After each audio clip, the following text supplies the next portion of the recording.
Who in here has read the phrase, products with digital elements, no fewer than 343 times over the last few months? I got one hand right here. All right, you are my people. You're also probably not gonna learn anything for the next few minutes. Everybody else, we're gonna work on keeping this simple as we go through and talk about this legislation. My name is Eddie Knight. I'm the OSPO lead at Sonatype. I am also the co-chair of CNCF's Tag Security, and as you may have noticed, I am from the United States. I'm Mike, CTO of Kusari, Tag Security Lead, and Open Source Security Foundation Governing Board member, and I'm also from the United States. And we're standing here in the United Kingdom with you to talk about legislation in the European Union.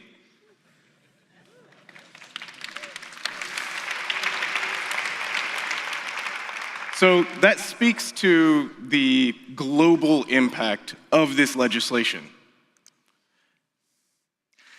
But it appears that 62% of you, according to a recent Linux Foundation survey, are not familiar with what this legislation is. So, what is it? It is European Union legislation intended to protect consumers and businesses from cybersecurity threats in products with digital elements. It's a good thing.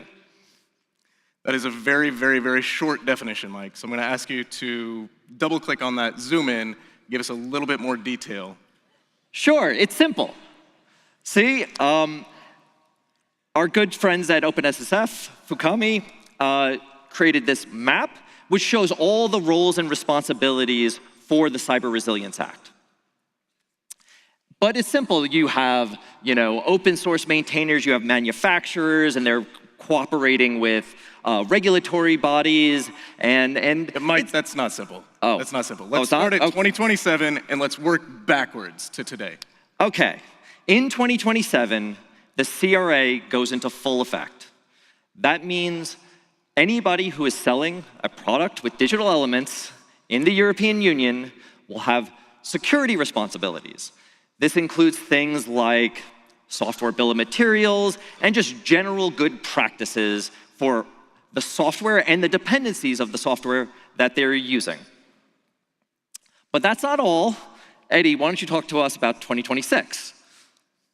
So if everything goes into full effect in 2027, we are getting a fortunate stair step put in place.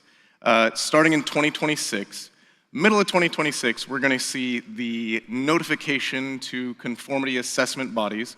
They're gonna start locking in the details. Literally yesterday, there was a change in the details around this legislation. And we're gonna see middle of 2026, this should start getting locked in to where the really refined, meaty bits will have more precision and we'll know what we're going to be assessed on.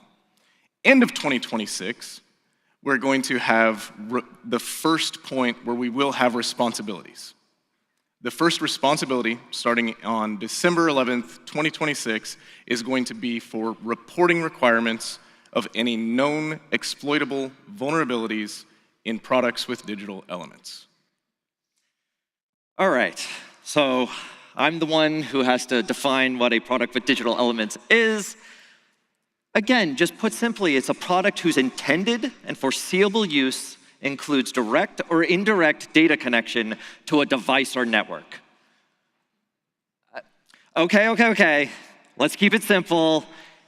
Pretty much, if you ship hardware or you ship software, it generally falls under the purview of the CRA. Generally? Okay. If you already fall under another EU regulation, like those under the automotive industry, medical device industry, you're already doing a lot of great security activities, and you don't fall under the CRA. In addition, there is a lot of debate about certain things like when browsers fall under it, what rules they might have to follow, as well as software as a service. Generally, software as a service doesn't fall under the CRA, and there's a whole bunch of specifics out there about if you have a piece of software that you do ship and it can only operate with your SaaS, then maybe it does fall under the CRA. But again, all of this is being worked on as we speak. In fact, as we had to submit the slides yesterday, there were meetings among the EU working groups to start to really clearly define some of these things and close those loopholes. So, Eddie, why don't you now talk to us about how this impacts everybody here? There's a lot of people in this room. Most likely you fall into one of these three categories or multiple. You might be in multiple different categories as an individual. Your company might be in multiple categories. So we need to spend a little bit of time on understanding what the roles are before we can really understand our responsibilities. I'm going to try and touch on both of those very briefly. Again, those of you who have already dug in and read this whole thing have a really solid understanding of the complexity here. We're going to try and give an overview of this and tell you why this isn't scary. Maintainers. Quick show of hands, how many maintainers actually got up this morning and came out here? Maintainers of an open source project. You are all up front. Oh, there's so many of us. All right. So, no legal liability. As an individual, don't worry about this, right? We have had fear and uncertainty and doubt, and at one point there were very reasonable concerns and maybe some negotiation and haggling around who could be sued and who could be fined. Maintainers are now completely out of scope for this legislation. You do not need to worry. However,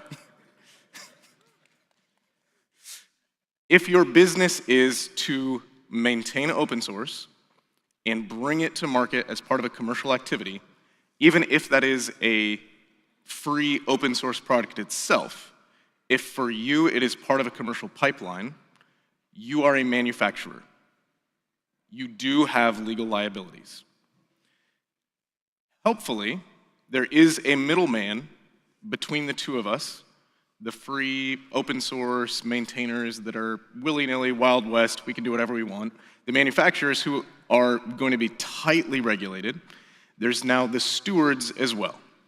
The stewards are the folks who have a type of commercial activity, who might be throwing massive conferences around open source, but everything is rolled back into open source, right? Any money that's made off of the open source is brought back into open source. The non-profit type of model is the stewards.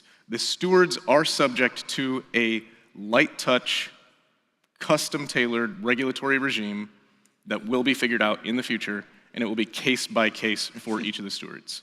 I've spent long enough on this slide. You guys have read these three words for way too long. Mike, please tell us. You talked about products. I talked about open source. What about open source products? Okay, so to start, if your product that you're selling includes open source, that could be because it's based on open source, it's a product that includes dependencies that are open source, that is sort of considered an open source product here, right? And generally, with the CRA, there's three categories, right? There is critical, which includes, at least as the current definition, certain types of specific security, hardware for security. That is critical. You have third-party conformance assessment requirements. There is important, which is a category, and of course that has two subcategories. There is class 2, which also requires a third-party security assessment and also includes certain products that maybe include container orchestrators. You have class 1, which for some odd reason, at least right now, includes operating systems, which has less requirements, but that's still being sorted out. that doesn't require a third-party assessment, but you still need to self-assess that you're doing various security practices. And then there is everything else that is sold in the EU. Okay, bring it home with an example. Well, we're at KubeCon. Let's talk about Kubernetes. Okay, if you are one of the enterprise flavors of Kubernetes, or just have a product that you are distributing Kubernetes, you have requirements. You can no longer pass the buck to open source maintainers and expect that they will just do this on behalf of your business. I heard a clap there. Got some Kubernetes maintainers up here clapping. All right, yeah. All right. Now, again, open source Kubernetes, hey, there are no requirements there's no liability for you. Obviously, we should all be doing good things in security, but again, contributing, maintaining open source is a thankless job. The thing I want to highlight here is that this is really, really good news that we have this level of clarity in being able to distinguish between the consumers, the manufacturers, the stewards, the maintainers. This is a level of clarity that we haven't had in the past, and we're extremely fortunate for this, and this will unlock positive business activity that will result in increased cybersecurity globally if we continue to work together on this.